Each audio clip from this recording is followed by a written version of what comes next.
Okay, let's dive into a really key moment right near the very end of World War One.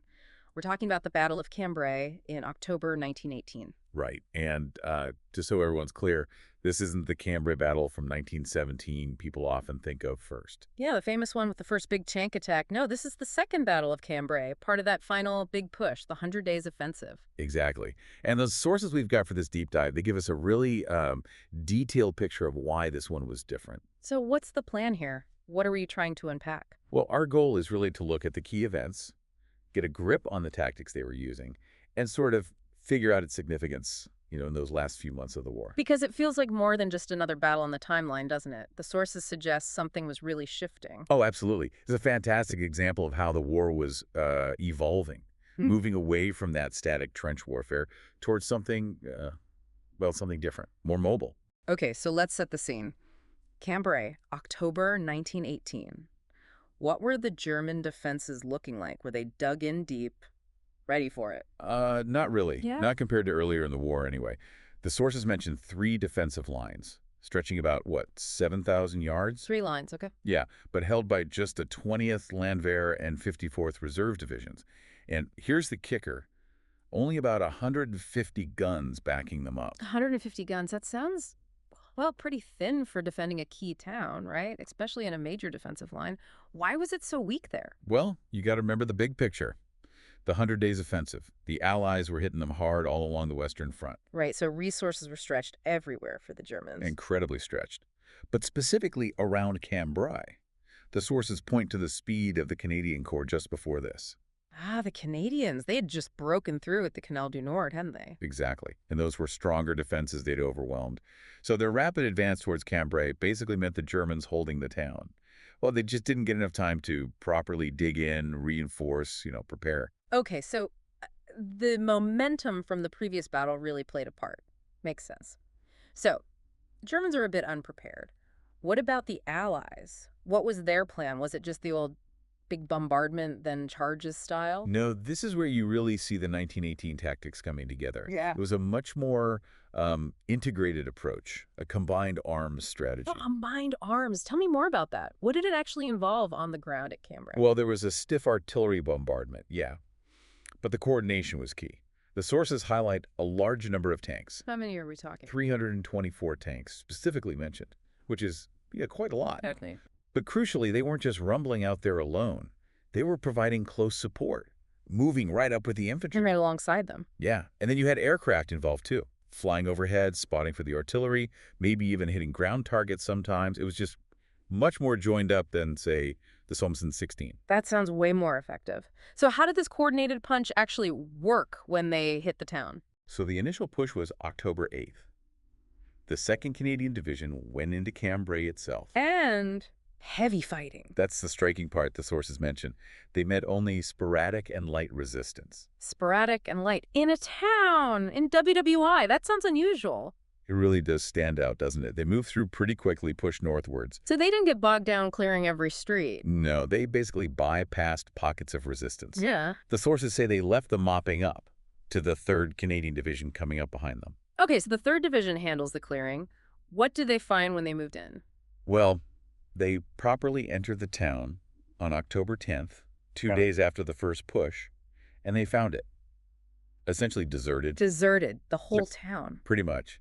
And get this, the sources give this incredible detail about casualties for the actual capture of the town of Cambrai itself. Yeah. Fewer than 20 casualties. Fewer than 20. To take a major town, that number is just staggering when you think about battles earlier in the war. Passchendaele, Verdun. Exactly. Hundreds of thousands lost sometimes. It just highlights how effective that combined arms approach was against those weakened, unprepared defenses. Absolutely. So a clear Allied victory then. No question. Yeah. Now, the overall casualties for the wider battle around Cambrai were higher, of course. Around 12,000 Allied, maybe 10,000 German. Still significant numbers. But light compared to the scale of losses earlier, as you said. Very light, relatively speaking. So this quick, low casualty win. Yeah.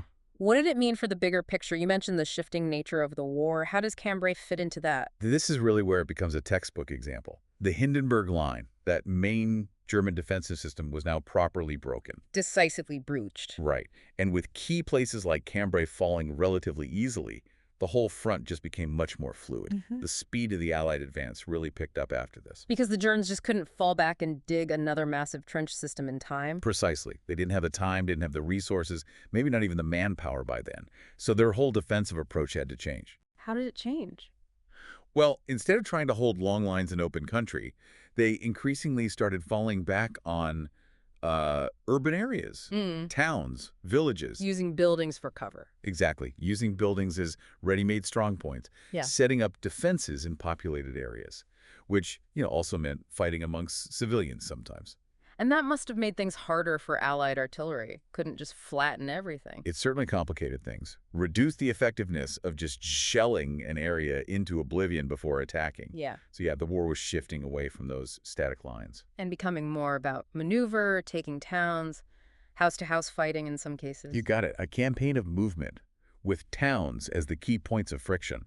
Fascinating how that switch happened so late in the game. Now, the town itself fell quickly, but you mentioned resistance around Cambrai. It didn't all just collapse. No, that's right. The sources do note that northeast of the town, German resistance stiffened up considerably. It actually slowed the Allied advance in that specific direction. And interestingly, it meant the Canadian Corps actually had to dig in themselves for a bit, consolidate their gains after taking the town. Right. The advance wasn't totally unopposed afterwards. Not entirely, no. And this actually leads us to a really compelling piece of source material you found, an eyewitness account. Yeah, from a British soldier, Arthur Bullock. He entered Cambrai after the main capture when the front line had already moved a bit further on. So he's seeing the aftermath and the continued push. What did he describe? It's incredibly vivid. He talks about watching the ongoing operations beyond the town, seeing German units being deployed then pulled back. He noted they seemed to be working to a strict timetable. Strict timetable in the middle of all that chaos. That sounds almost surreal. Doesn't it? But then he mentioned something even more unexpected. Amidst all the signs of war, What was it? he wrote, what made the heart beat faster with the sound of music the battalions were marching in with bands playing. Music, bands playing, marching into a recently captured, probably ruined town. Such a jarring image, isn't it? That contrast. Absolutely. What else did he say about the scale of it? He describes the sheer number of troops moving through. Says he could see over 500,000 men from where he was positioned. 500,000 men. Yeah. He called it a spectacle on a grand scale of irresistible military might operated on a clockwork basis. Mm. And he adds, with an assurance and buoyancy of spirit which baffles description. Irresistible military might operated on a clockwork basis. That's quite a phrase. How does he wrap up that observation? He ends with this image that just sticks with you. Marching through the empty, echoing streets of Cambrai with the band playing jazz. Wow. Empty, echoing streets, band playing jazz. That picture says so much. The emptiness of war, the relentless machine-like advance, and then this burst of almost defiant life with the music. It really captures a strange moment, that human element inside this huge, impersonal military operation. So let's try and summarize this deep dive then. The 1918 Battle of Cambrai.